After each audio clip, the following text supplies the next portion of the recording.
السلام علیکم دوستو، چند دن پہلے ہم نے پاکستان چین تعلقات کے حوالے سے ایک ویلاگ کیا۔ اس میں ذکر تھا ایک ناخوشگوار واقعے کا جو اسلام آباد میں 29 اکتوبر کو ایک سیمینار کے دوران ہوا۔ اس میں وزیر خارجہ جو کہ نائب وزیر اعظم بھی ہیں، اسحاق ڈار صاحب نے کوئی بات کہی، منسوب کی انہوں نے صدر شی جن پنگ سے، اور وہ ایسی بات تھی جو کہ پبلک میں کوئی بھی سربراہ حکومت یا سربراہ مملکت ایفورڈ نہیں کر سکتا۔ تو اس پہ چینی سفیر نے اپنا جواب دیا، اور جو میں نے پھر ویلاگ کیا اس پہ کچھ لوگوں نے، کچھ سرکاری حکام نے تھوڑا خفگی کا بھی اظہار کیا کہ چینی سفیر نے جو کیا وہ سفارتی آداب کے منافی تھا۔ یعنی ہوا یہ کہ اسحاق ڈار صاحب نے اپنی تقریر کے دوران کہا کہ دنیا کے کسی بھی ملک میں اگر سیکیورٹی کا مسئلہ ہوتا ہے تو چینی باشندوں کو واپس بلا لیا جاتا ہے۔ یہ انہوں نے منسوب کی بات صدر شی جن پنگ سے،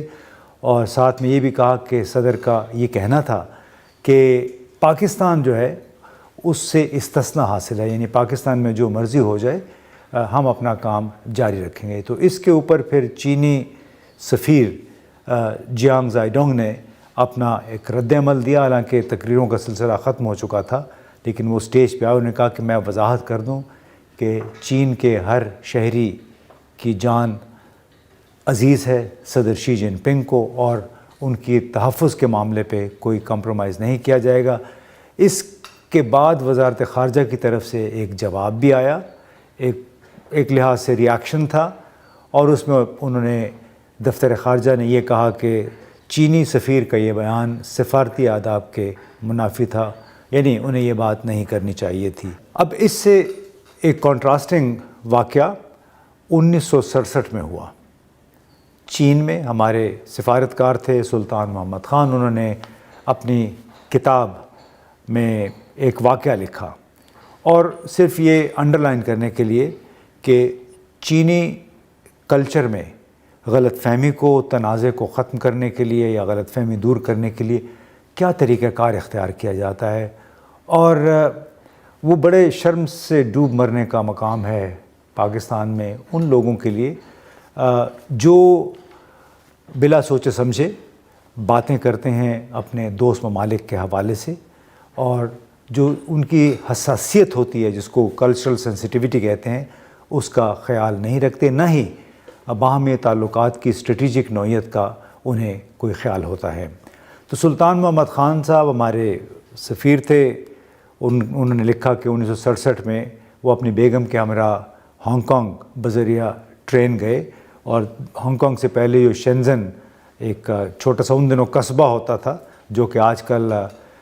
جدید ترین ٹیکنالوجی کا مرکز بنا ہوا ہے، تو وہاں پہ امیگریشن کا جب مرحلہ آیا، یعنی شینزن سے انہوں نے ہانگ کانگ میں داخل ہونا تھا، تو وہاں پہ جو چینی سائٹ پہ امیگریشن افسر نے ہمارے سفیر سے پاسپورٹ مانگا۔ ہمارے سفیر نے کہا کہ پاسپورٹ میرا بریف کیس میں بند ہے، وہ سامان کے ساتھ پڑا ہوا ہے، تو اگر ہم ہال میں پہنچ جائیں اندر تو پھر میں آپ کو دکھاتا ہوں۔ تو اس نے تھوڑی سی خفگی کا اظہار کیا، ناراضگی کا، جو چینی افسر تھا، اور ہمارے سفیر کا یہ خیال تھا جو انہوں نے لکھا ہے کہ چونکہ چائنا ٹریول سروس نے ان کے تمام دورے کا بندوبست کیا ہوا تھا، لہٰذا ہو سکتا ہے کہ پاسپورٹ کی ضرورت نہ پڑے۔ لیکن جب اصرار کیا چین کے امیگریشن آفیسر نے تو انہوں نے مقررہ مقام پہ پہنچ کے اپنا پاسپورٹ دکھا دیا۔ اب جب پاسپورٹ چینی افسر نے دیکھ لیا، امیگریشن آفیسر نے،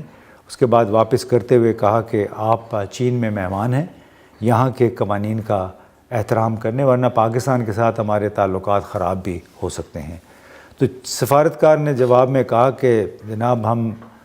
بھی تعلقات خراب نہیں کرنا چاہتے ہیں، قوانین کا مکمل احترام کرتے ہیں، میں نے تو آپ کو اپنی مجبوری بتا دی۔ یعنی ایک بدمزگی ہوئی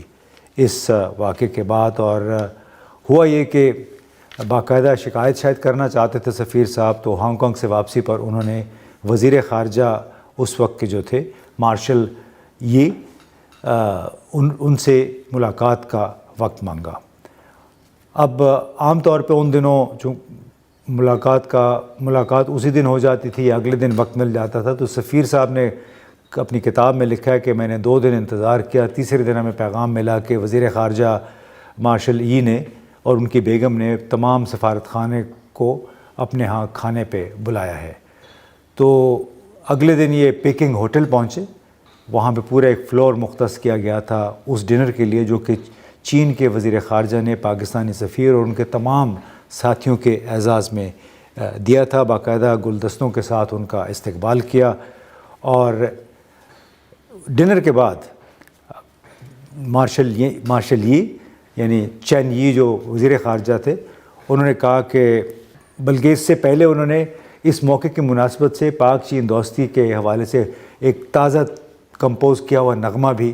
سنوایا باقاعدہ بینڈ کے ساتھ. اور ڈنر کے اختتام پہ انہوں نے کہا کہ ہمیں آپ کے ساتھ ہونے والے ناخوشگوار واقعے کی رپورٹ مل گئی تھی اور مجھے ذاتی طور پہ اس کا بہت افسوس ہے.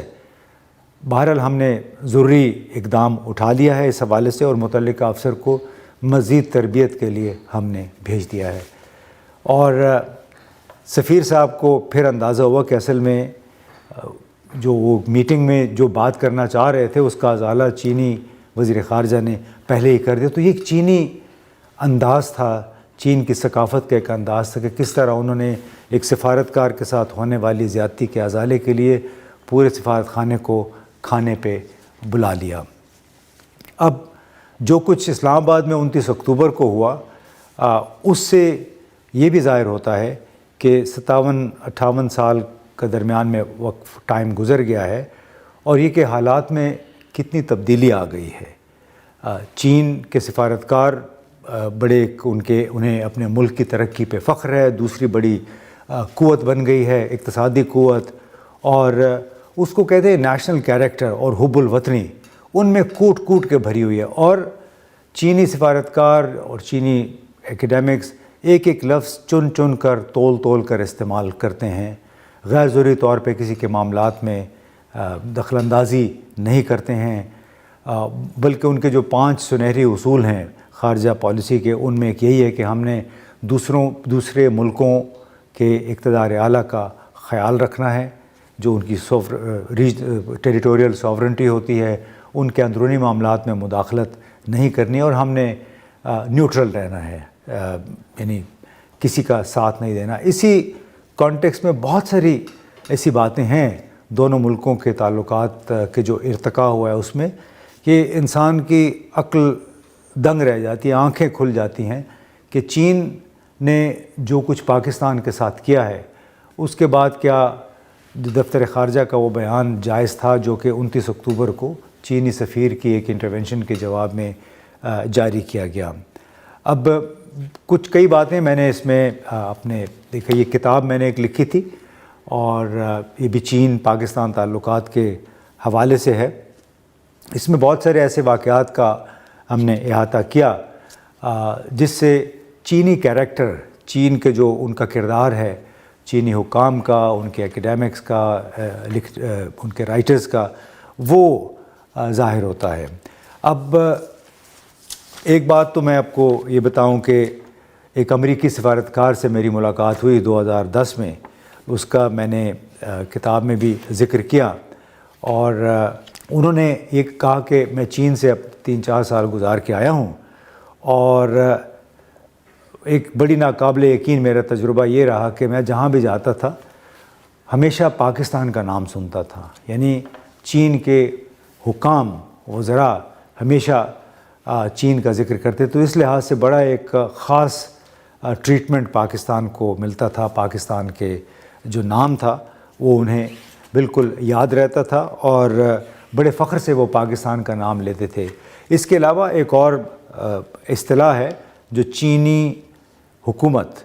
پاکستان کے لیے استعمال کرتی ہے، آئرن بردر، یعنی آہنی بھائی چارہ، اور اس کے لیے ایک خصوصی لفظ ہے پاتیے. چینی زبان میں پاتیے کا مطلب ہے آئرن بردرہڈ یا آئرن بردر، اور یہ پاکستان واحد ملک ہے جس کے لیے چینی زبان میں ایک لفظ یہ استعمال کیا جاتا ہے. ٹاپ سے لے کے نیچے تک سب کو پتہ ہے، ہم جہاں جہاں بھی جاتے ہیں لوگ تجسس میں پوچھتے ہیں کہ آپ کہاں سے ہیں، تو جب ہم کہتے ہیں کہ پاکستان کو پاکستان کہتے ہیں وہ، تو ایک دم وہ کہتے ہیں کہ اچھا پاتی ہے، یعنی اچھا آئرن برادر، یعنی جو چیئرمین ماؤ سے تونگ کے زمانے سے ایک عقیدت یا محبت یا ایک لگاؤ تھا پاکستان کے ساتھ شروع ہوا، وہ آج بھی اس طرح قائم و دائم ہے۔ اس کا مظاہرہ میں نے بہت جگہوں پہ دیکھا۔ امریکا میں 2015، 16، 17 میں مختلف سیمیناروں میں ہم نے شرکت کی، وہاں پہ خود میری ایک موقع پہ ہم موجود تھے، ایک ٹرائی لیٹرل ڈائلاگ تھا پاکستان، امریکا اور چائنا، اور یہ وہ زمانہ تھا جب سی پیک کے حوالے سے معاہدوں پہ دستخط ہو گئے تھے، معاہدوں پہ اور مفاہمت کی یادداشتوں پہ۔ تو ایک سیمینار کے دوران ایک موقع پہ U S institute of peace کے ایک صاحب نے چین کے ایک جرنیل سے کہا، ریٹائرڈ جرنیل تھے، وہ بھی ڈائلاگ کے لیے آئے ہوئے تھے، کہ آپ یہ جو آپ نے بیلٹ اینڈ روڈ انیشیٹو کے تحت سی پیک شروع کیا، تو آپ انڈیا سے کیوں نہیں شروع کرتے ہیں؟ وہ تو بڑا مستحکم ملک ہے، پاکستان میں تو بہت زیادہ تشدد ہے، مار دھاڑ ہو رہی ہے۔ تو چینی جرنیل نے بڑا ہلکا مسکراتے ہوئے کہا کہ اینڈریو، ہمیں پتہ ہے کہ ہم نے کس ملک کے ساتھ کب اور کیا کرنا ہے، ہم بہت اچھی طرح جانتے ہیں۔ اسی طرح اسی موقع پہ ایک اور چینی دانشور نے بڑے جذباتی انداز میں کہا کہ گزشتہ 10 برسوں سے پاکستان مسلسل سفر کر رہا ہے، وہاں پہ قتل و غارت گری کا ایک سلسلہ جاری ہے، سوئسائڈ خودکش حملے ہو رہے ہیں، اور آپ نے مسلسل پاکستان سے ڈو مور کی ایک رٹ لگا رکھی ہے، تو آپ کو ان قربانیوں کا بھی احساس کرنا چاہیے جو پاکستان نے دی ہیں عالمی امن کے لیے۔ پاکستان نے خود بھی سفر کیا ہے، اور آپ کو اس کی ایکنالجمنٹ ضرور کرنی چاہیے۔ اب اس میں ایک اور جو ہم نے شروع میں کہا کہ چین نان انٹرفیئرنس اور پرامن بقائے باہمی کے اصول پہ قائم و دائم ہے، اسی طرح ایک اور واقعہ آپ کو بتاؤں کہ جب چین جب کہتا ہے کہ پرامن بقائے باہمی کے اصول پہ ہم قائم ہیں، تو آپ کو معلوم ہے 1971 میں سکوت ڈھاکہ ہو چکا تھا، یعنی مشرقی پاکستان الگ ہو کے بنگلہ دیش بن گیا تھا۔ تو ان دنوں اس وقت کے وزیر اعظم ذوالفقار علی بھٹو نے چینی وزیر اعظم چو ان لائے کے ساتھ ملاقات میں اس خواہش کا اظہار کیا کہ دونوں ملکوں کے درمیان ایک دفاعی معاہدہ ہونا چاہیے، یعنی اپنے طرف سے انہوں نے بڑی ایک اچھی معقول تجویز پیش کی کہ ہم اگر اکٹھا دفاعی معاہدہ کر لیں تو ہمارے لیے دونوں کے لیے اچھا ہوگا۔ تو اس موقع پہ، اور یہ یادداشتیں ہیں ان کی، ریاض محمد خان صاحب کی، سابقہ خارجہ سیکریٹری بھی ہیں، انہوں نے اپنی کتاب میں بھی ذکر کیا اور اپنے ایک پیپرز میں بھی ذکر کیا۔ تو جب ذوالفقار علی بھٹو نے دفاعی معاہدے کی بات کی تو چو ان لائے صاحب نے کہا کہ دونوں ممالک کے مابین تعلقات ہمارے اتنے ہی اچھے ہیں جیسے یہ اتحادی ہوں، اور یہ کہ چین کا سوویت یونین کے ساتھ ایک ایسا معاہدہ موجود ہے، لیکن ہم اس کی مایعات ختم ہونے کا انتظار کر رہے ہیں۔ چین کے لیے شمالی کوریا اور ویتنام جیسے دوستوں کی خاطر فوجی مداخلتوں کا دور بہت پہلے ختم ہو چکا ہے۔ یعنی چو ان لائے نے بڑے پولائٹ انداز میں کہا کہ ہم دفاعی معاہدوں پہ یقین نہیں رکھتے، بلکہ پرامن بقائے باہمی اقتصادی تعاون ان کے لیے زیادہ ایک پریفرڈ طریقہ ہے۔ اور چین نے ویٹو کا جو پہلا استعمال تھا اقوام متحدہ کے سیکیورٹی کونسل میں اور اقوام متحدہ کی جنرل اسمبلی میں، وہ پاکستان کے لیے استعمال کیا تھا۔ جب بنگلہ دیش کو رکن بنانے کی بات آئی 1973-74 میں کہ اس کو اقوام متحدہ کا ممبر بننا چاہیے، تو پاکستان کی خواہش پہ چین نے پہلی مرتبہ وہاں پہ اپنا ویٹو استعمال کیا۔ سیکیورٹی کونسل میں بھی، سلامتی کونسل میں جب یہ معاملہ اٹھا تو چین نے کہا کہ نہیں، فی الحال چونکہ ابھی پاکستان اس مقصد کے لیے تیار نہیں تھا۔ اسی طرح جیش محمد لشکر طیبہ کے حوالے سے جتنا پریشر تھا پاکستان پہ بین الاقوامی سطح پہ، چین نے کئی مرتبہ ٹیکنیکل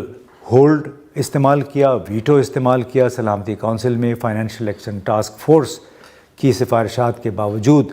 چین نے کئی مرتبہ 2017 میں میرا خیال 2 مرتبہ، پھر بالآخر 2019 میں کہیں جا کے چین نے جیش محمد کے اوپر پابندیاں لگانے یا ان کے جو رہنما ہیں ان کے اوپر پابندی لگانے کا جو فیصلہ تھا اس سے اتفاق کیا۔ یعنی ہر مشکل وقت میں چین پاکستان کے ساتھ کھڑا رہا ہے۔ چین اور پاکستان کے تعلقات میں بہت سارے ایسے موڑ آئے، وہ ایک بنیاد بنے ایک بہت ہی مضبوط تعلق کی۔